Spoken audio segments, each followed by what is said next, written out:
Buntis night routine. Hey, this is Dance, your soon-to-be mom. And isi-share ko ngayon kung ano ba yung nagiging nighttime routine ko. So, let's go!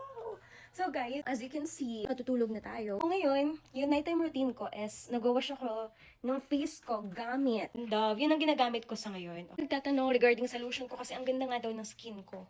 So, wala pa akong ginagamit na lotion. Pero nag-try po ako na gumamit na Johnson's Baby Lotion. So, hindi ko na-typean na gumamit nun. So, in-stop ko siya. Okay, so ito pa may ipapakita ko sa inyo guys ha. Yung nighttime routine ko para mas mahimbing ang inyong mga tulog. Ayan siya. Ito yung gamit ko. And then, pero natatanggal siya guys ha. Ayan o, natatanggal siya. Ayan. Tapos, ito, dito ka hihiga. Possible dito yung chan mo, dito yung back mo.